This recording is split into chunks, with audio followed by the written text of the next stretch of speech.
शतरंज किसने ईजाद की और बादशाह ने उसकी गर्दन क्यों उतरवा दी। शतरंज यानी चेस इसी खित्ते सब कॉन्टिनेंट में ईजाद हुई थी।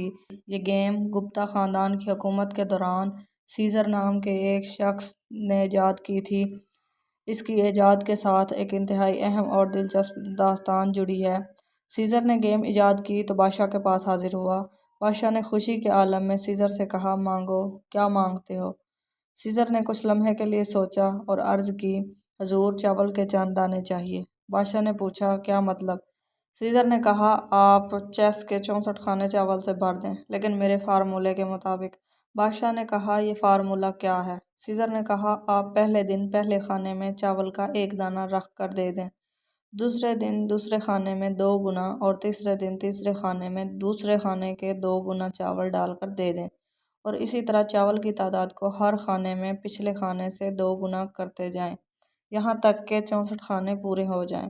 बादशाह ने इस बेवकूफ़ाना मुतालबे पर कहका लगाया और शर्त मंजूर कर ली, और उस शर्त से वो गेम शुरू हुई जिससे आज के दौर में माइक्रोसॉफ्ट जैसी कंपनी ने जन्म लिया।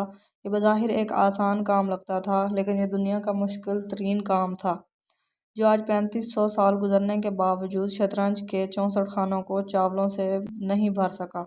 बादशाह ने पहले दिन चावल का एक दाना शतरंज के पहले खाने में रखकर सीज़र को दिया। सीज़र ने ले लिया और चला गया। दूसरे दिन बादशाह ने दूसरे खाने में 2 दाने रखकर सीज़र को दिए।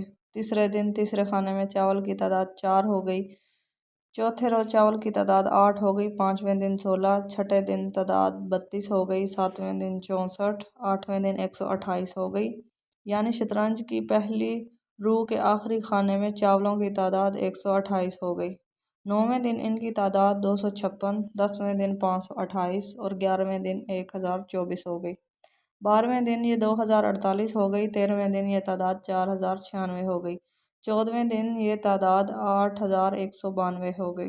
15वें दिन ये 16384 हुए और 16वें दिन 32768 हो गए, और यहाँ पहुँचकर शतरंज की 2 कतारें मुकम्मल हो गईं। क़ारीन कराम, अब बादशाह को थोड़ा थोड़ा अंदाज़ा होने लगा कि वो मुश्किल में फंस चुका है, क्योंकि वो खुद और उसके सारे वज़ीर मुशीर सारा दिन बैठकर चावल गिनते रहते थे। शतरंज की तीसरी कतार के आखिरी खाने तक पहुंचकर चावलों की तादाद 80 लाख तक पहुंच गई, और बादशाह को चावलों को गिनने, मैदान तक लाने और सीज़ा को ये चावल उठाने के लिए दर्जनों लोगों की ज़रूरत पड़ गई। जब शतरंज की 5वीं रूह यानी 33वां खाना शुरू हुआ तो पूरे मुल्क से चावल ख़त्म हो गए। बादशाह हैरान रह गया।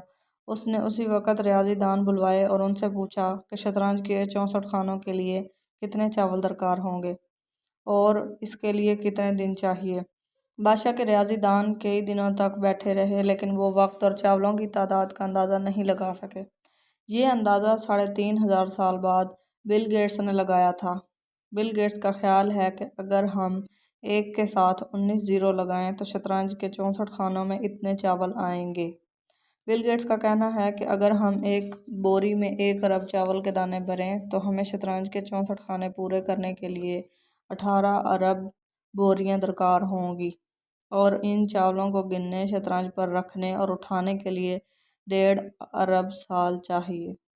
आप इस मसले या चावल के दानों की तादाद का अंदाज़ा इस बात से लगा लें कि एक चावल का वज़न आम तौर पर 0.029 ग्राम होता है, तो 64 खानों में चावल पूरे करने के लिए आपको 29 खरब टन चावल चाहिए। ये कितने चावल हैं, आप इस चीज़ का अंदाज़ा इस बात से लगा लें कि साल 2023 में पूरी दुनिया में पैदा होने वाले चावल की मिकदार 51.35 करोड़ टन थी। कहाँ 29 खरब और कहाँ सिर्फ 51 करोड़। 29 खरब टन कितने चावल हैं, इस चीज़ का अंदाज़ा इस बात से भी लगा सकते हैं कि पूरे पाकिस्तान में अगर 3 मीटर मोटी चावल की तह बिछा दी जाए तो फिर भी ये चावल बच जाएंगे। तो जनाब, ये कैलकुलेशन आप भी करके देख लें। ये कैलकुलेशन आपके दिमाग का दही बना देगी। याद रखिएगा, ये कैलकुलेशन आम कैलकुलेटर नहीं कर सकता, बल्कि कंप्यूटर ही कर सकता है। बादशाह ने शतरंज की चौथी रूह पर पहुंचकर शतरंज के मौजिद यानी सीज़र को गिरफ्तार करवा दिया था और उसके सर कलम करने का हुक्म दे दिया था, क्योंकि बादशाह को शतरंज के दरमियान तक पहुंचकर चावल पूरे करने के लिए 5.5 दिन लग गए थे। बादशाह जब अगले खानों तक पहुंचा तो पूरे मुल्क के चावल ख़त्म हो गए थे। اس لیے بادشاہ پریشان ہوا اور اس نے سیزر کو مارنے کا پروانہ جاری کر دیا۔ لیکن شطرنج آج بھی سردردی سمجھی جاتی ہے اور اس کھیل کو مشکل ترین کھیل سمجھا جاتا ہے۔ شطرنج ایران، بغداد، اسپین سے ہو کر یورپ تک پہنچی اور یوں یہ آپ اور میرے تک پہنچی۔